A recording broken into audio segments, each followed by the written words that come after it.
have known, you'd have seen the construction. Alright, it is time for our second evaluation of the Normandy defenses and strongpoints. This time the Azeville Battery, claimed to be one of the most modern of the German defenses, and it does look quite a bit different than many of the others in more open concepts. It's located near the village of Azeville, on the Canton Peninsula in Normandy, a few miles behind the Crisbueq Battery.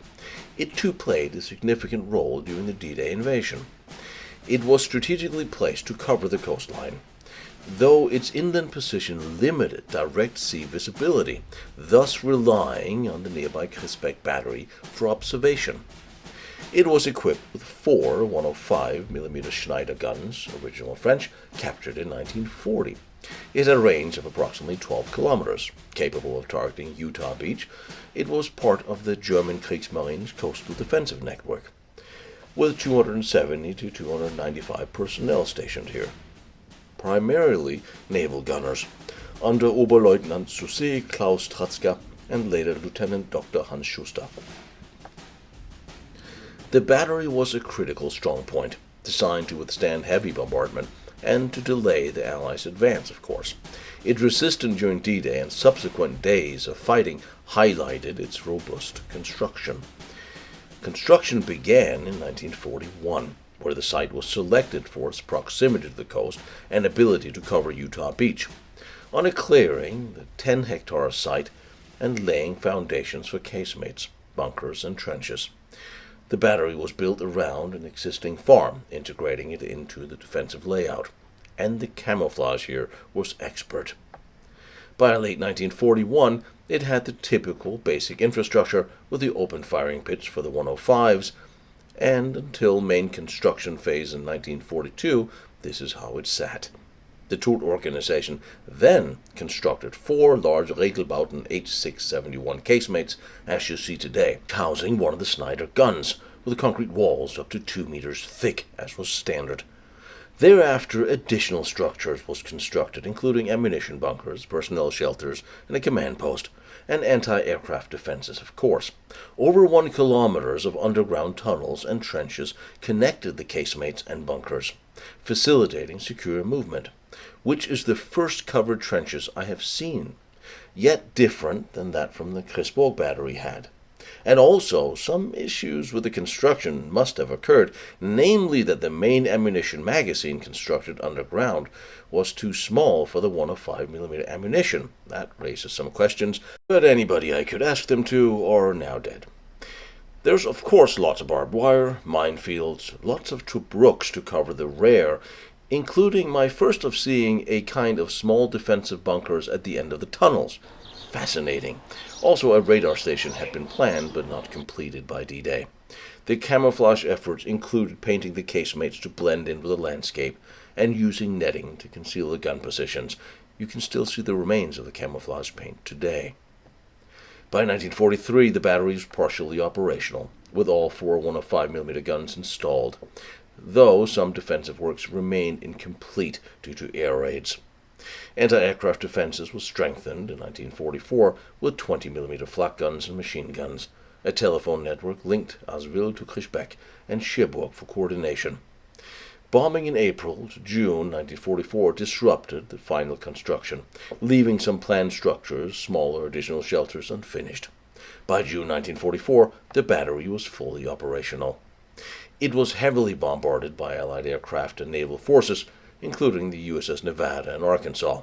1 casemate was damaged, but the guns remained operational.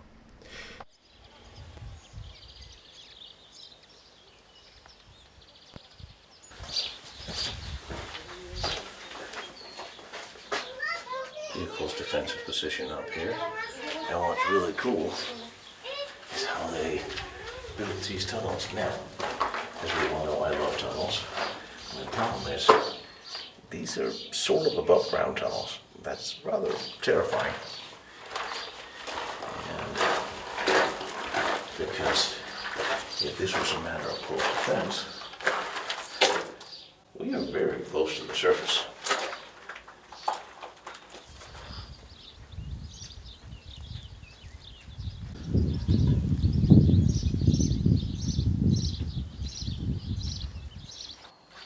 this is built as a fighting tunnel,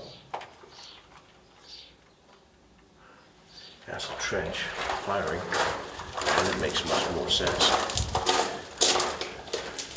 But this should lead all the way through the battery. At least they have come further with their trench systems from the First World War, and now they are fully covered.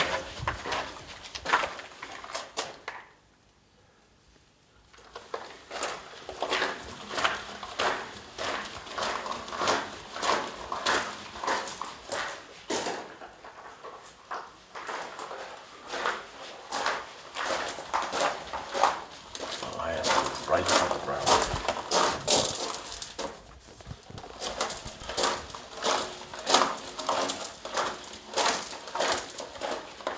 I'm not on the ground at all, which is rather troubling, honestly.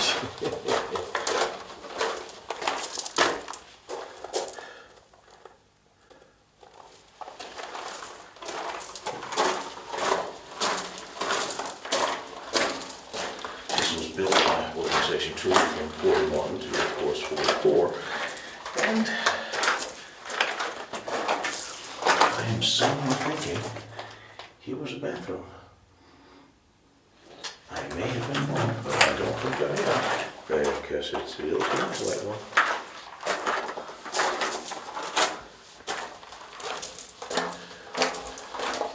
Cement ceiling still on the surface, so direct hit would not be healthy for anybody.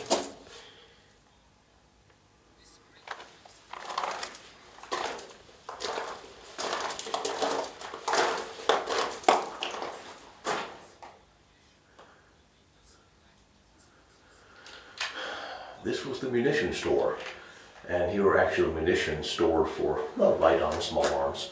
The interesting thing about this particular place was that they had weaponry, some of it dating all the way back to World War I, because, well, they knew stuff from Russia onto the active fighting front, and this, the Atlantic Wall, many of these places, they literally got whatever that could be scrounged up of captured weapons, older weapons from store, and a lot of different types of weapons, which led to a whole lot of problems when it comes to various types of munitions. And we all know how different types of munitions is a horrible nightmare when it comes to logistics. And Germany did have a slight logistical problem from time to time. Not to mention a horrible airplane building program. 177, I'm looking at you. But now I'm thinking this tunnel is a new build, which the other one was blown up in the back. This was heavily contested. The Americans made it here already on the 8th of June.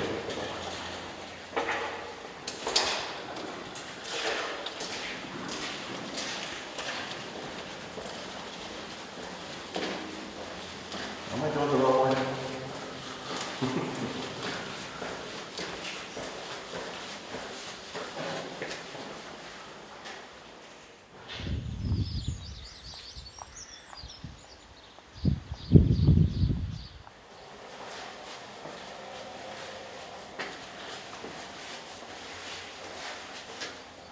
So,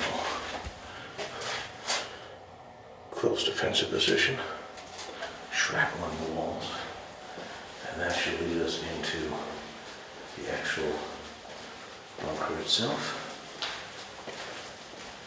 where the guns were placed.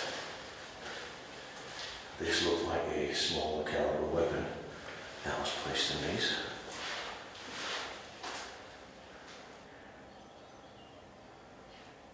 Nice how they put this together.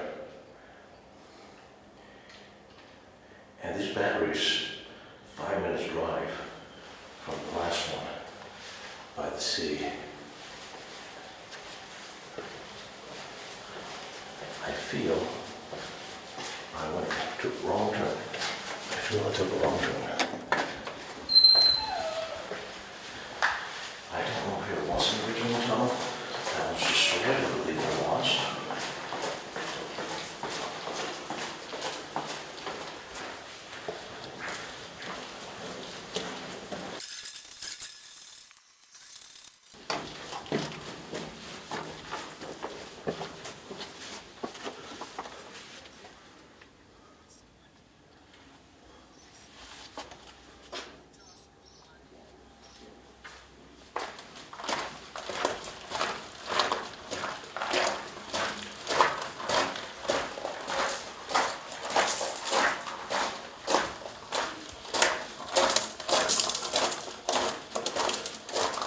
most interesting that the tour organization had almost 1.5 million people working for it, which is sort of an army on its own, really. A lot of them did their compulsory labor service with the tour organization. And there's 170 men that was working here, operating the 4 guns. And this was one of the few really completed batteries.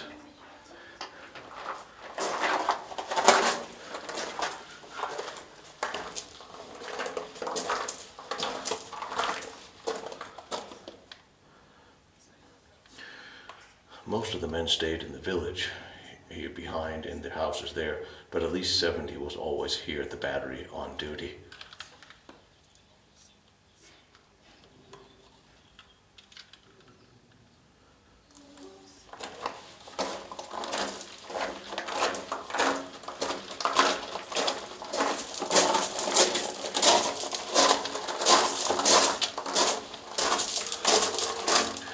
If this was the prototype of what they were planning on doing by interconnecting all the batteries, I'm impressed. I like that. This was not bad at all. The problem is,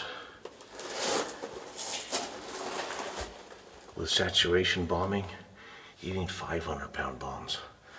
Probably 250-pound bombs would break through this ceiling and break the connections and the munition stores, which would lead to other problems if you no longer have connection to the munition store and the forts, the bunkers, the fighting positions. Then, and you don't have any trenches because you were expecting underground connections only, then you really have a problem. And this is probably the munition store.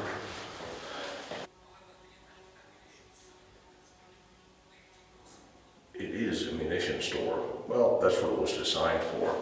It has a very nice exhibition of life and times here. Problem was the 105mm ammunition that was required for the guns was too big to store there, so they used it for basic storage.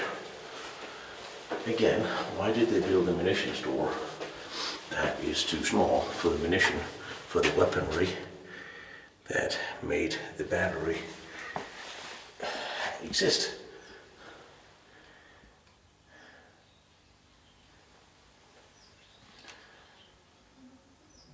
These are basically covered trenches.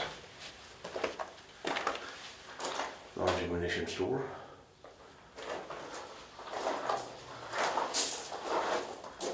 Very interesting how they did this.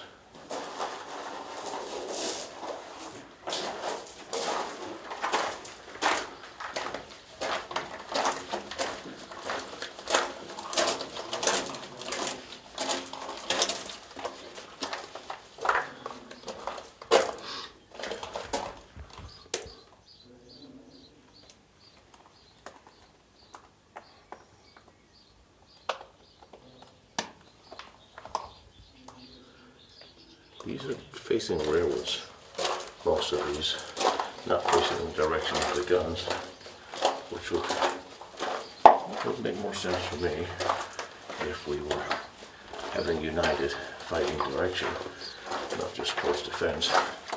These are also kind of tight and bars in front of in order to fire from.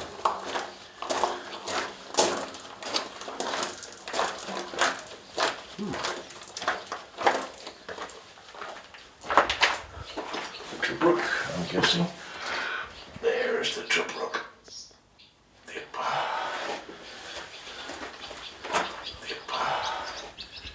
This was a combat shelter for 10 men. Close defensive. Crisbueq and the covered trench. I think we can call this a covered trench as much as we can call it a tunnel.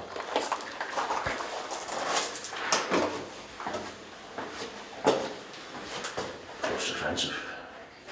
I don't see any damage. Not even on the ceiling. Heavy steel doors are missing. There's a bird that changes mine. Sorry, buddy. Didn't mean to scare you, man.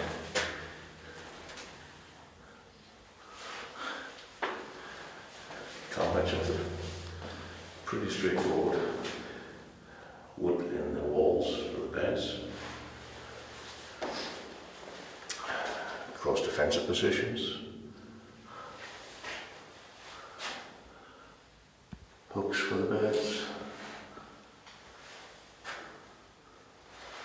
And it's a very nice touch. They put some pictures up in here so people can see what they were looking like. And there's a periscope in here.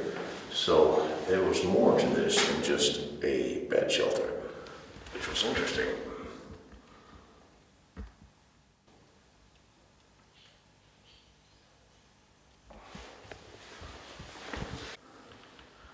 And all the ventilation, and there would be a bunker oven, I imagine, and that should be the exhaust port there.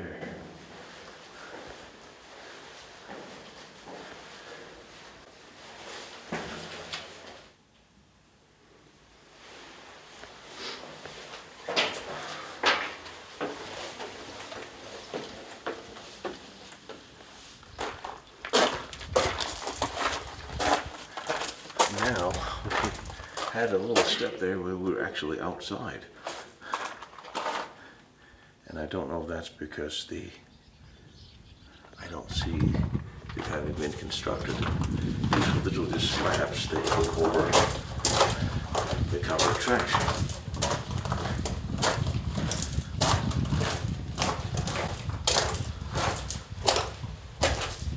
Oh, they had a well. Outstanding. They had learned something.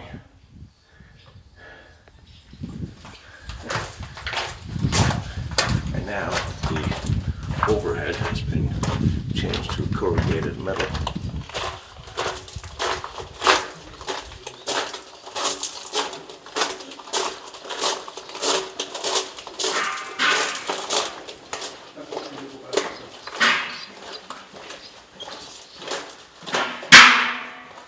A little air here.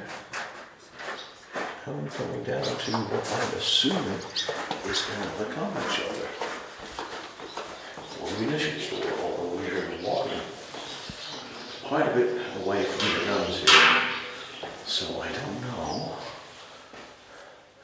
Another combat shelter. Emergency exit and nice exhibitions. It's nice when they do exhibitions here.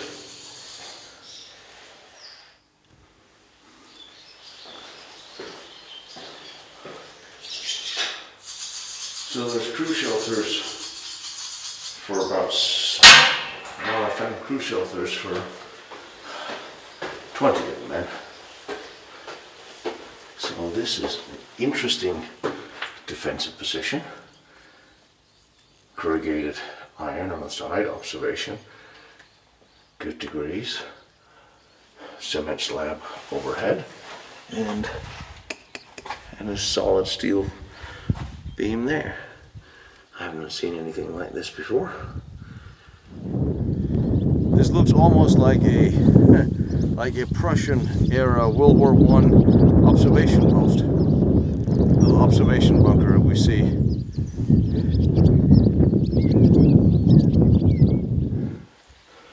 Not exactly most sturdy as a build, and with no back protection. Odd.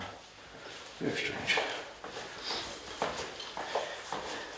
They say this is the most complete, or one of the most complete positions of Normandy, which is very interesting because it has some features that I haven't usually seen anywhere else, that I would almost describe to as being modern but cheap.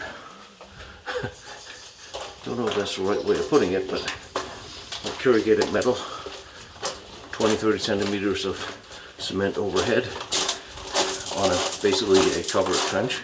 That's pretty cheap. No steel domes, couple of Crisbueqs, but still pretty cheap. Here you can really see just how shallow this is. And down there is the next battery over.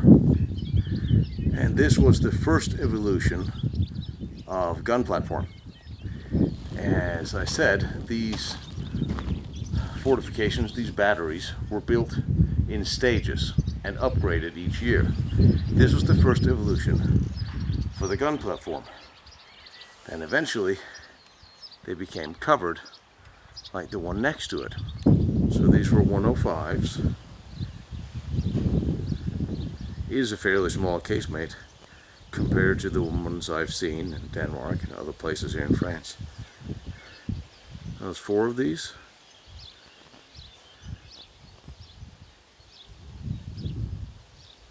From the front it looks intact. Looks like the Crisbueq took a direct hit.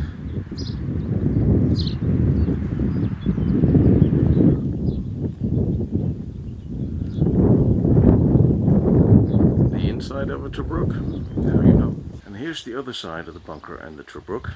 And something very interesting. Here's another little ring stunt. If you'll distract yourself from the fact that it's covered by a net. But why are there little ring stunts here? There's very little they can shoot at except the rare.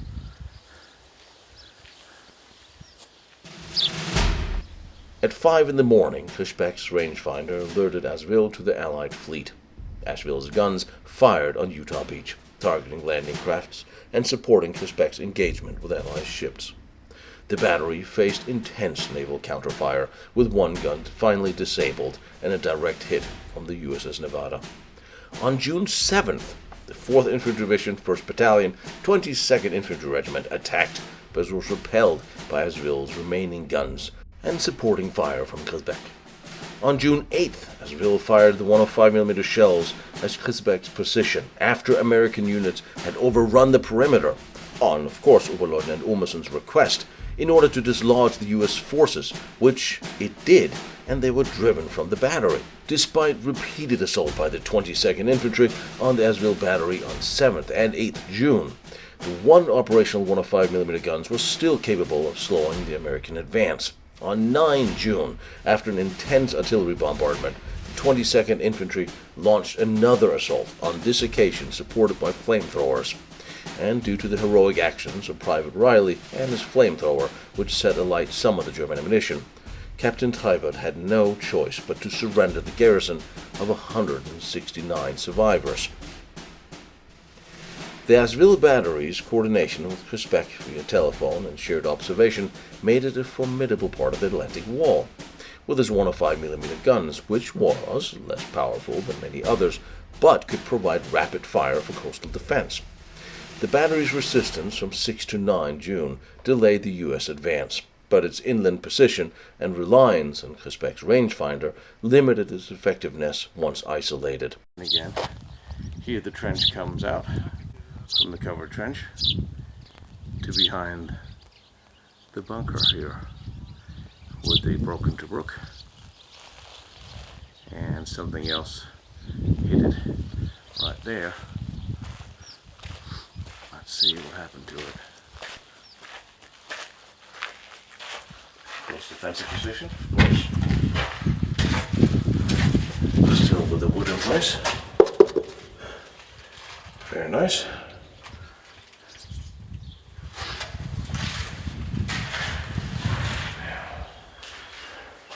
This we know, that's into the fighting department. And the other side of the coast defensive. And here, a little crew bunker where the crew could wait, or you would have a command room, but I do not believe so.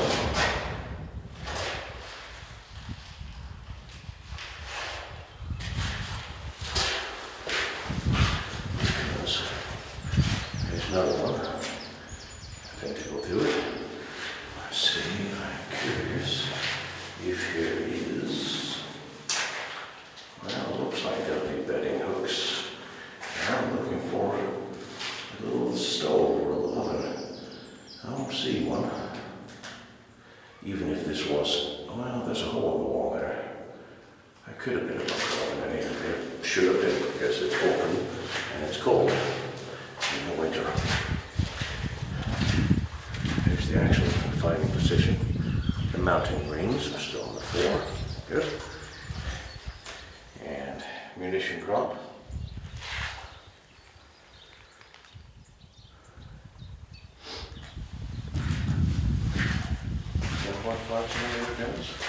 Okay.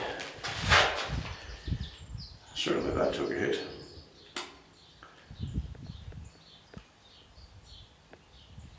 I wonder where that came from, if that was a frontal hit. I suppose it could have been.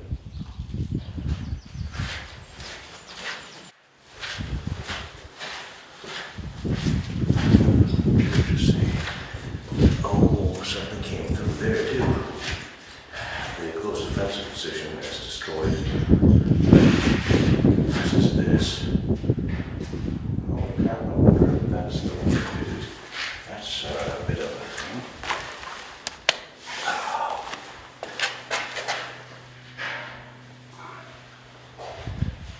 I suppose that could have been the one that did it. I don't know.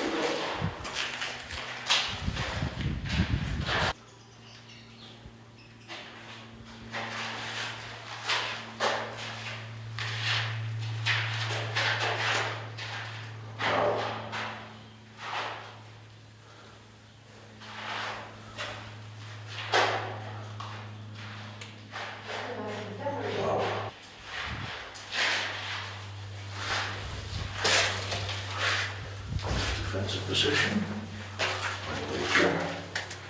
Yep. There's some very interesting rare hits to these bunkers, and I'm wondering if this is deliberate, because it denotes some damn good shooting. You could actually place these through the door. That's amazing if they did.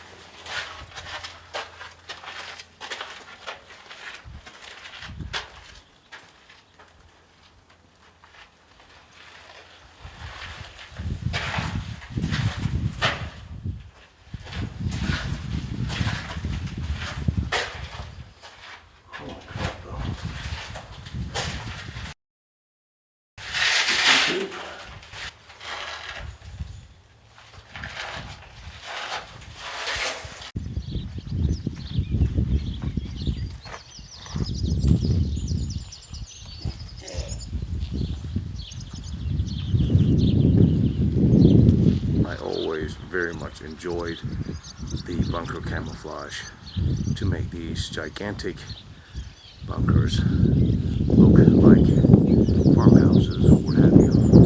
It's just amazing to think that everybody in the village would have known. You'd have seen the construction. But maybe it worked. That took quite a few hits and quite a bit of shrapnel.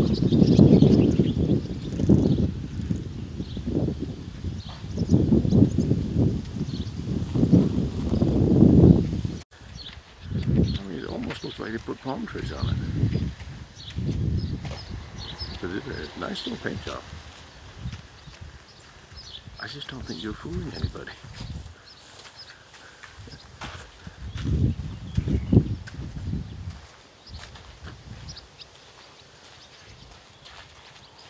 Even from the front they camouflaged it. So what did they camouflage the giant protrusion from? You have all this stone, nice camouflage paint, camouflage netting, and then you have a 105 protrusion that would be camouflaged as what exactly? Although I totally dig it, I'm in big favor of this, but it does appear that someone wasn't fooled. They also didn't penetrate.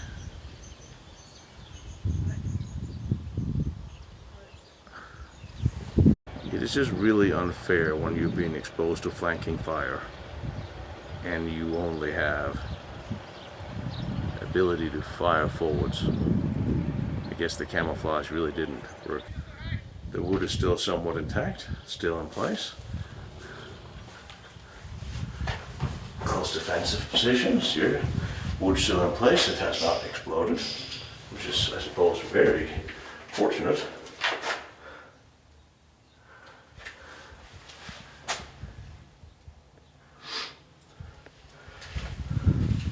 Let's see. Close defensive position.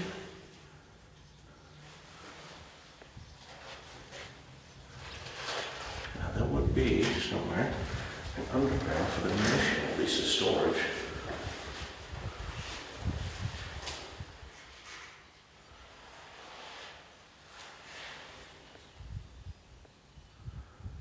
All the munitions, these spent shell casings, go into a little hole. There used to be a little crawl space, at least in the bigger ones, where you would crawl down here to retrieve them.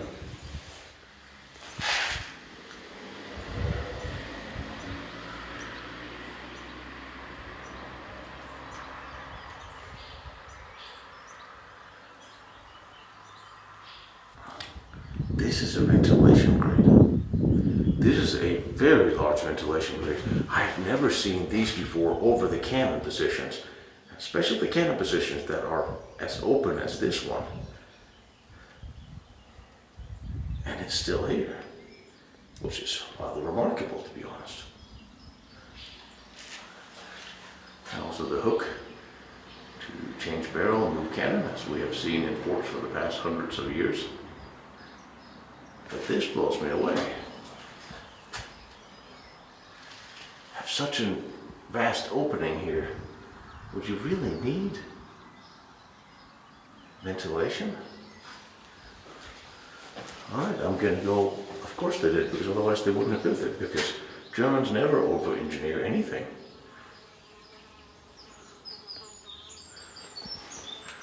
They are pragmatic people. Ooh. Shell went through the ventilation into the roof from, well, could have come through there, taken that chunk out with it, or exploded there, went sideways through there, came out through there, and impacted there.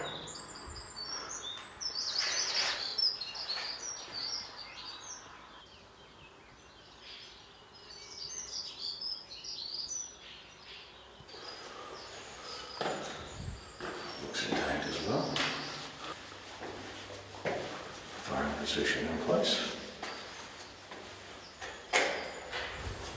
Crew compartment in place.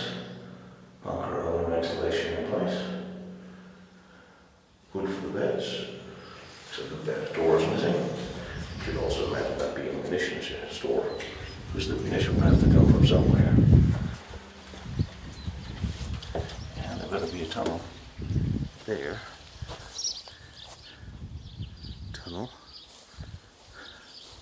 And a very good degree of observation from here. As the tunnel system, as you enter the tunnel system here, just have not seen these so crude and rudimentary before. But here it is. That I will give it to them here at the museum. They did a very good job setting this up, having nice displays and a lot of information about the construction of these bunkers, about the commander here and the battle here. So, you know, well done. But I would like a hot dog stand. Now it does offer a very rare glimpse into an Atlantic wall construction, and its casemates and tunnels are most of the best preserved in Normandy. Now, next, we will take a look at something far more rudimentary, something you have seen photos of and heard of, perhaps, but may not know the story of. So let's fix that. I hope you'll consider subscribing to my channel, liking, follows, and maybe even join me on Patreon to help out. I am just a guy, a historian, traveling around all these historic places in Europe on my own dime, trying to bring them to you.